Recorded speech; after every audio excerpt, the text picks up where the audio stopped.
Et coucou tout le monde, j'espère que vous allez bien aujourd'hui. Alors, comme d'habitude sur la chaîne depuis quelques temps déjà, voici la vidéo qui recompile les 5 dernières légendes que nous avons pu voir dernièrement. Et donc cette fois-ci, ce sera sur la Haute-Marne. Je vous laisse découvrir ou redécouvrir ça en vidéo.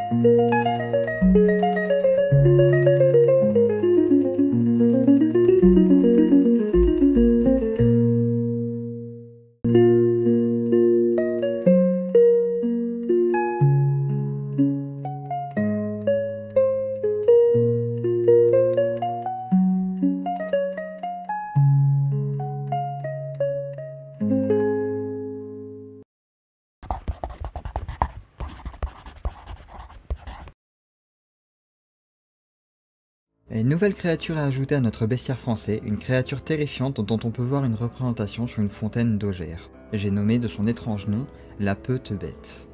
Et nous allons découvrir ensemble de quoi il s'agit.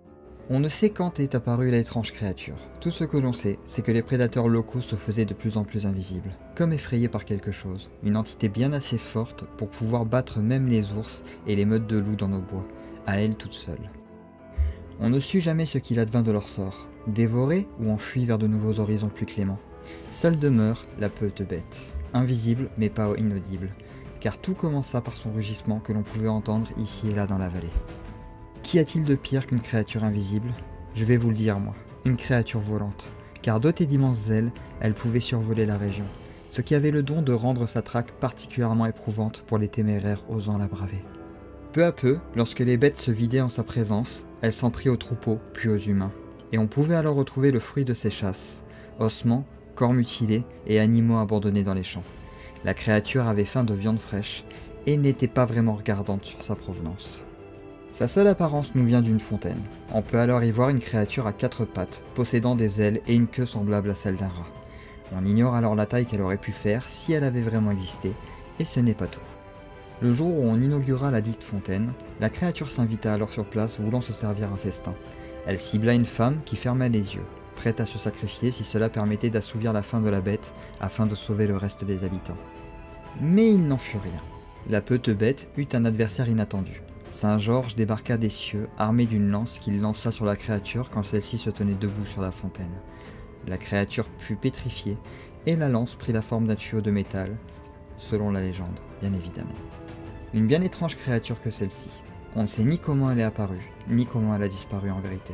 Mais nul doute qu'elle a sa place dans notre bestiaire, car l'étrange chimère ne ressemble pas à beaucoup d'autres animaux que nous ayons pu voir.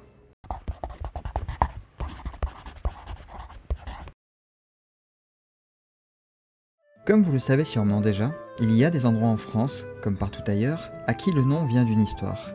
Même si l'inverse est possible, bien souvent, un lieu peut tirer son nom d'une légende qui y est rattachée. Et c'est le cas du Ninvaux, une colline boisée non loin de la commune de Lancq, couverte de meurgers, des monceaux de pierre, et des ruines d'un camp romain. Un endroit qui semble tout indiquer pour avoir droit à son lot d'histoire, qu'elle soit folklorique ou réaliste. Pourtant la rumeur populaire prétend que si on veut aller au Ninvaux, il faut se munir d'objets pour le moins particuliers. Rien d'extravagant cela dit, non, juste du pain et du sel. Et je crois, à ma connaissance, qu'il s'agit du premier endroit qui demande des objets pour le passage. Selon la légende, on prétend que l'endroit est hanté, car on peut y entendre des cris venus d'un autre monde, comme échappés de l'enfer lui-même, accompagnés de flammes étranges et inexplicables. Mais le pire se produit vers minuit. Car lorsque la lune est au plus haut, un esprit se manifeste, prenant chaque fois différentes apparences, dont celle d'un nain, hirsute, petit et velu, dont la colline tire désormais son nom, le Ninvaux, une colline que l'on ne doit pas sous-estimer. On sait qu'un parieur un peu trop confiant a commis cette erreur, car il se rendit sur la colline accompagné de témoins qui étaient restés à bonne distance par sécurité. L'homme s'avança jusqu'au Ninvaux et convoqua l'esprit. Ce fut sa plus grande erreur, car il eut une réponse. La forêt parut comme s'embraser d'un coup après un profond rugissement. Puis une voix se fit entendre, après qu'un deuxième hurlement ait glacé le sang de l'assemblée, qui même à bonne distance, ne put qu'entendre sans réellement voir.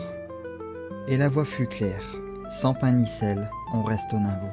Un avertissement dans un patois que tous purent comprendre avant qu'un troisième rugissement mette fin à l'apparition et que tout retrouve son calme.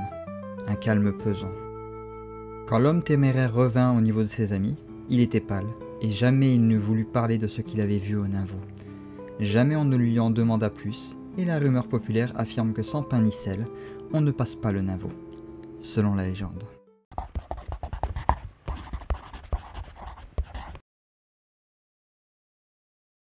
Petite histoire assez simple, comme nous avons pu en voir des tas dans nos vidéos déjà. Pourtant, ce sont toutes ces histoires qui ont contribué au folklore de notre pays, car elles découlent de petites aventures, potentiellement vraies, ou simplement enjolivées par le temps et les versions.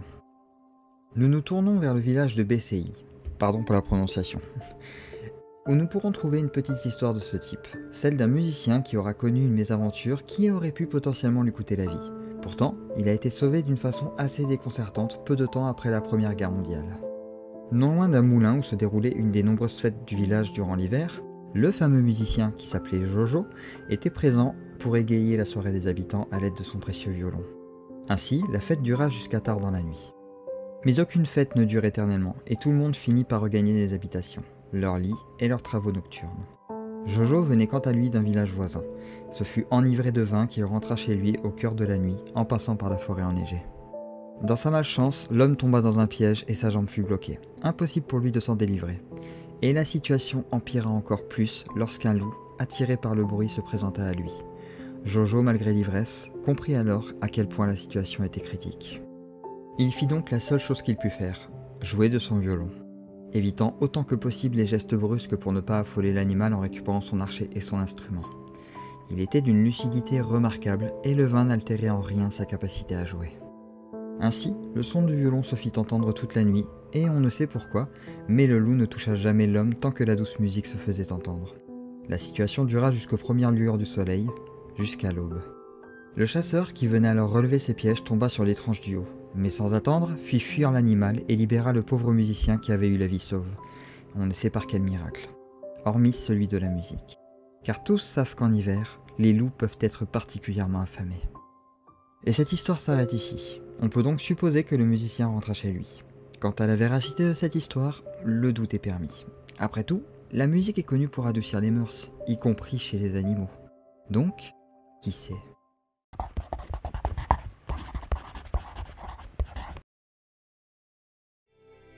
Dans l'histoire précédente, nous avons pu voir l'histoire d'un homme qui a eu la chance de tomber sur un loup mélomane qui a préféré sa musique à un bon repas.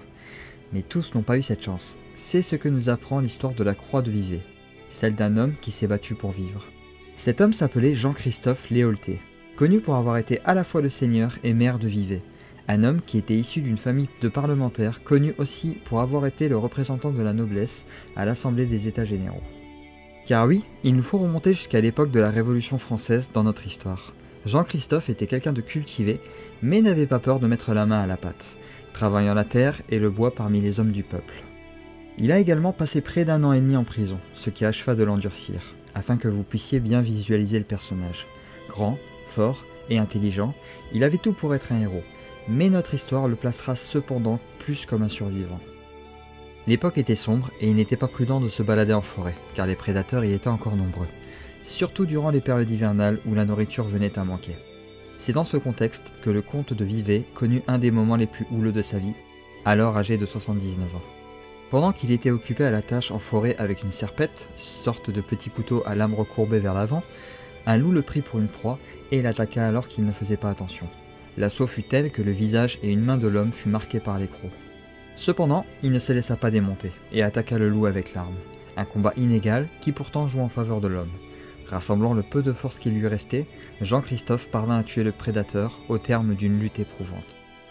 Le loup en question était déjà connu dans la région, car il avait fait de nombreuses victimes. Et quel fut le soulagement des habitants, mêlé à l'inquiétude pour le maire. Lorsque des bûcherons retrouvèrent le duo, Jean-Christophe était vivant, mais malheureusement blessé. Il succomba à ses blessures pas moins de 85 jours plus tard, ayant accompli un véritable exploit à son âge, mais ayant pour prix le peu de vie qui lui restait. Il avait protégé le village à sa façon. En 1911, soit près d'un siècle plus tard, on érigea la fameuse croix de Vivet en son honneur.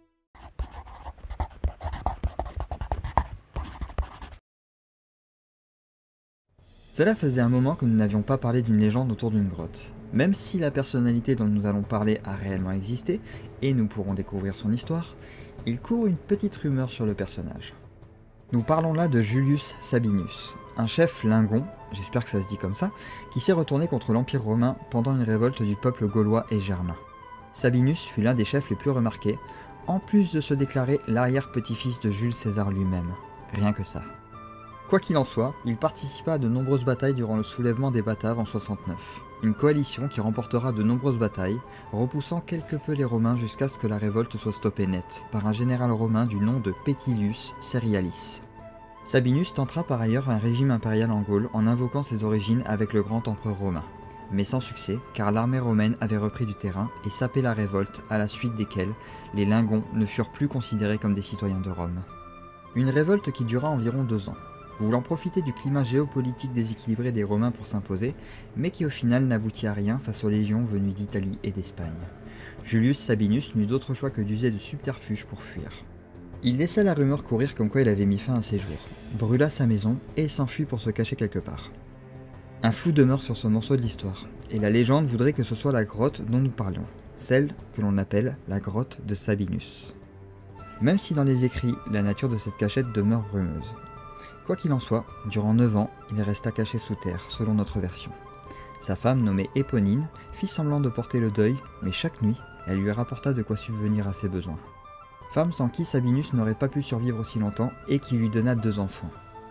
Mais cette période ne dura pas, car la cachette de l'homme finit par être découverte, et il fut conduit devant Rome.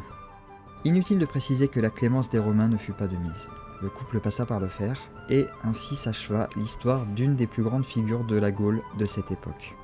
Ce qui nous permet de retrouver plusieurs versions détaillées de son histoire, et de le voir apparaître de différentes façons dans les domaines artistiques.